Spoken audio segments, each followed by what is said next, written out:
At what point does being a parent quietly turn into a life sentence? I used to believe there was a finish line. 18, 21.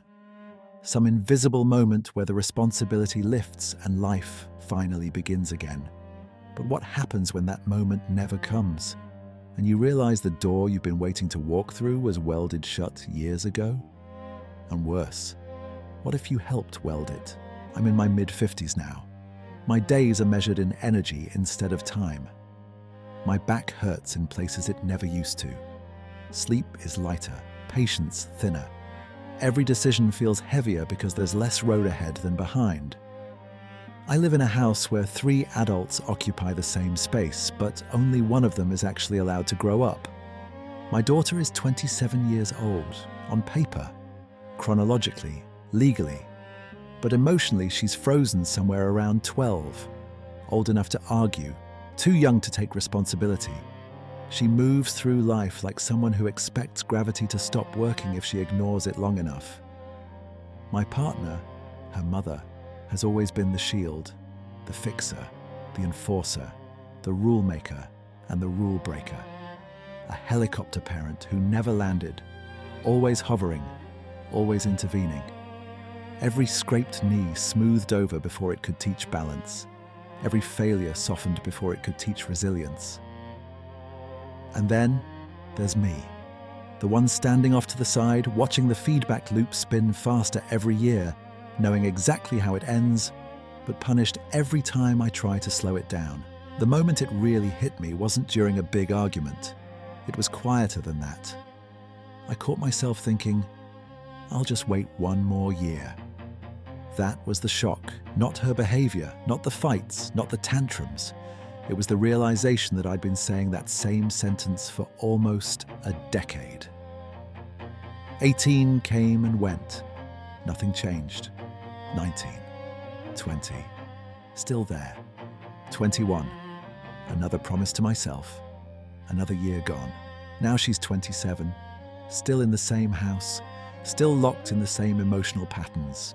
Still melting down over the same small stresses like the world is personally attacking her. And I'm still here. I tried logic first. That was my mistake. I thought if I explained things clearly, calmly, like an adult to an adult, something would click. Rent, responsibility, consequences, time, the real world. The kind of conversations parents eventually have when childhood is supposed to end.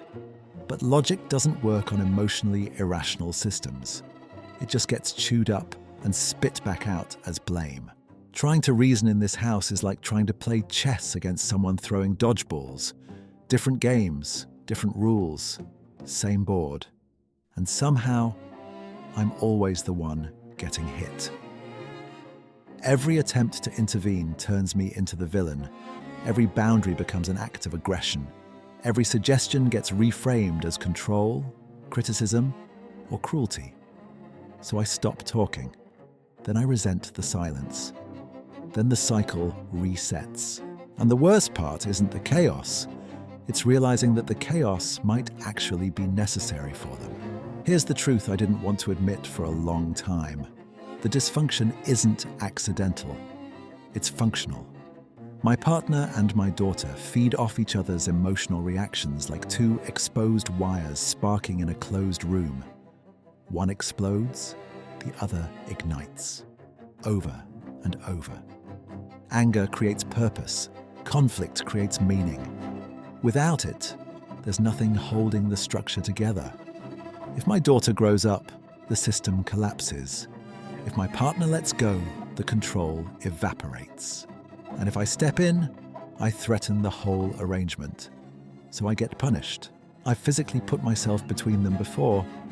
Literally stood in the middle of 2 grown people screaming at each other like feral animals trapped in a small cage. The air vibrating. Voices sharp enough to cut. My heart pounding like it's about to punch through my ribs. And somehow, I'm still the problem. Not the screaming, not the tantrums, not the emotional warfare, me, the man trying to stop it.